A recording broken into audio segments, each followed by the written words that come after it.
My name is Sheila. Before I can even remember, my father passed away due to illness. From then on, it was just my mother and me. Sheila, do you miss your dad? Sometimes, but it's okay because I have you, Mom. Even without my father, I had my kind and hardworking mother. She was always smiling in front of me, and just having her around was enough for me. But there were days we couldn't be together. My mother is a magazine journalist. After my father passed away, she apparently returned to the weekly magazine editorial department she worked for before getting married. So she often had to leave home for work. If I said I wasn't lonely, I'd be lying. But I love my hardworking mother, and I willingly stayed at my grandparents' place when she was away. By the time I was in high school, I had fully adjusted. Are you going to be late from work today, or can you make it home? I think I'll make it home. Then I'll prepare dinner. Sheila, are you sure you can handle it? I'm already in high school, Mom. I can at least cook. Well, I suppose so. I'm looking forward to it then. My mom always looked apologetic, but I didn't mind at all. I'm forever grateful to her for raising me single-handedly. I have to get accepted into a university to repay Mom's hard work, right? With that determination, I faced my college entrance exams. The result? I passed splendidly. I went straight into college, graduated smoothly, and got a job at a local bank. But working at the bank was harder than I thought, and every day was a struggle. One day, when I returned to the locker room, completely drained, my colleague Tori called out, "You look beat, Sheila." You too, Tori. Hey, Sheila, I have a favor to ask. What is it? We're going for a group date after this. Can you join us? We're short on people. Tori's college buddy apparently worked at a certain government office. But there were very few women at the workplace, and they were having trouble finding romantic partners. So he contacted Tori through their old college connections. They're all seriously looking for marriage partners, so I don't want to take along anyone weird. Ugh, you owe me one, Tori. Alright then. Thanks, Sheila! So I went on this group date led by Tori. Of course, I was just there to show my face as a favor for Tori. The people who came to the mixer were all just regular folks. They weren't the uptight people I had imagined. While I was confused by the gap between reality and my imagination, a man spoke to me. Are you Sheila? A banker like Tori? Yes. Are you perhaps nervous? Yes, I'm not good at things like this. Actually, I'm the same. I was only brought here to make up the numbers.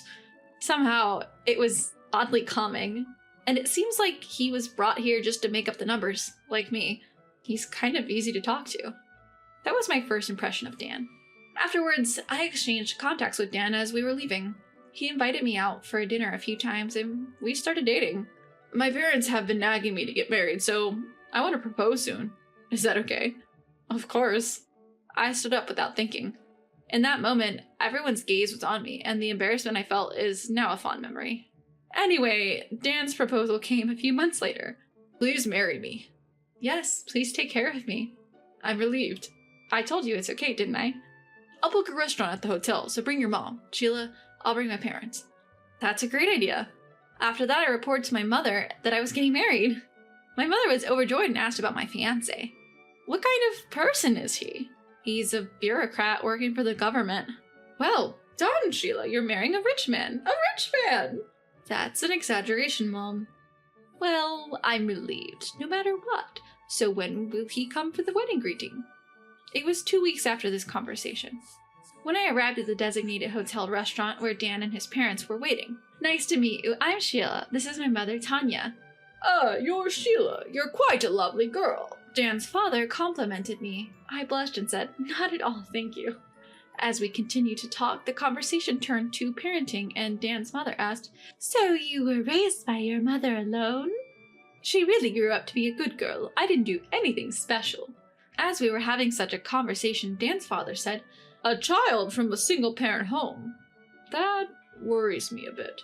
Oh, what about a single-parent home concerns you? My mother asked Dan's father.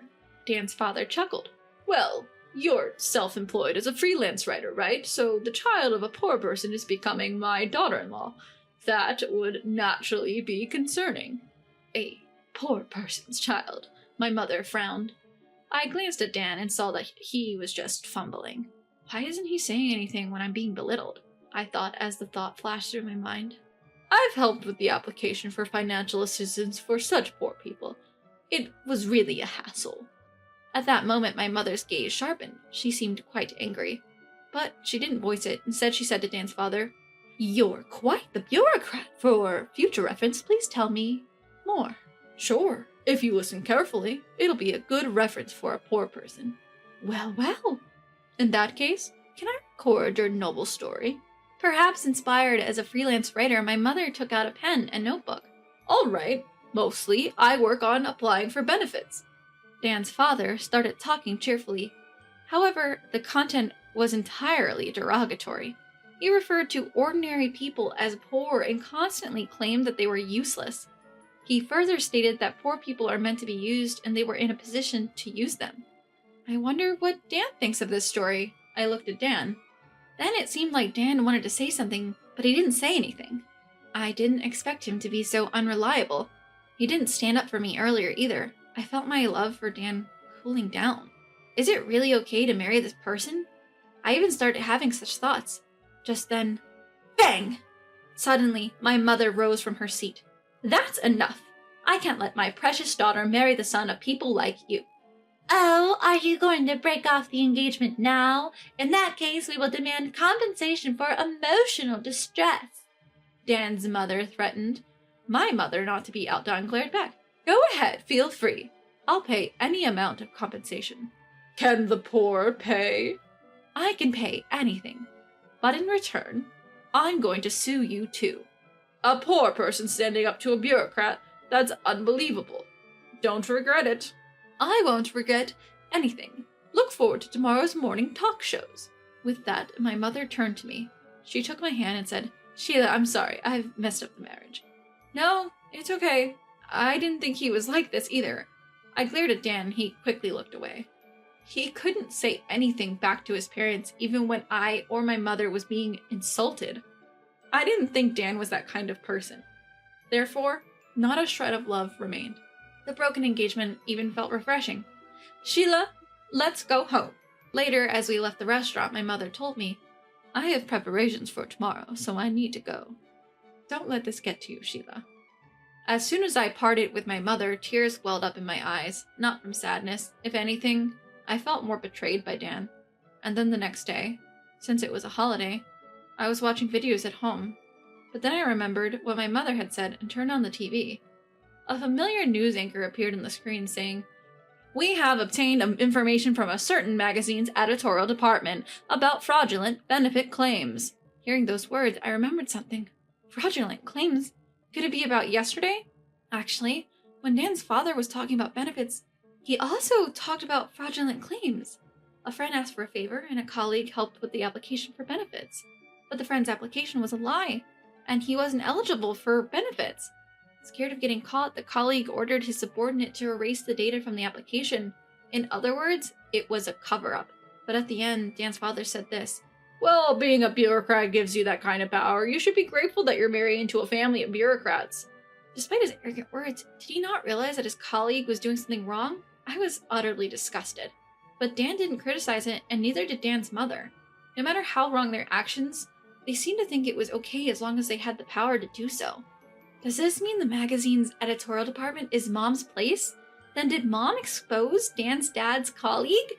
Just as I was thinking this, my phone suddenly rang. Hello? Dude, it's Dan. What the hell is going on? What do you mean? The TV, the talk show. Dad was casually talking about it. Well, I don't know. Dad's furious. What are you gonna do about it? I could hear Dan's panicked voice, but there was nothing I could do. Looking at the TV again, the news anchor was saying, "And that was the news about fraudulent benefit claims. We also have audio data of a confession from a serving bureaucrat." Audio data from a serving bureaucrat? Come to think of it, my mom had asked Dan's father if she could record the conversation at the greeting event yesterday. Before I could make an excuse, Dan said, "If Dad finds out there's a recording, he's going to do everything he can to get it back. You better give it back." With that, the call from Dan abruptly ended. A wave of anxiety washed over me. Perhaps he might resort to force. The thought filled me with dread. "That's it, Mom!" I immediately dialed my mother. Then, the sound of a ringing phone came from the front of the house. When I opened the door, my mother was standing there. "Mom! Oh, hold on a sec. My phone's ringing." "That's me." "Oh, Sheila, it's you! What's up? Is something wrong?" Well, I told her about the call from Dan. But my mother didn't seem to panic, saying, "We'll be okay, don't worry." "Really?" "Yes. In my line of work, there are a lot of people who say the same sort of things." But then, as if she remembered something, my mother said, "Oh yes, I got a bonus for finding a story that was featured on a talk show today. Let's go out for a meal." "Are you sure? We should spend this kind of money freely. Besides, there are things I'd like to forget too." My mom said this jokingly. After all, it was Dan's father's boastful conversation about his colleague's abuse of power that was the root cause of it all. Of course, what Dan's father's colleague did was wrong. In fact, his colleague was arrested due to the incident and the TV coverage. But I also think that Dan's father, who talked about the wrongdoing in a bragging manner, was at fault. Even if I'm not directly involved, I believed that ignoring it would make me complicit. When I told the story to Tori, she said, "That must have been tough. Well, it seems like this incident has led to Dan's resignation, but can't be helped. Do you want me to introduce you to someone else?" "That's okay." "Why?" "Well, actually, I've been seeing the lawyer who attended the discussion on the cancellation of my engagement with Dan and managed to get Dan's family to agree to break it off without any compensation. He's a very competent man. During the discussions, he even invited me out to dinner with him on a personal basis. Of course, I agreed without hesitation. Once things progress a little more, I want to tell Tori everything.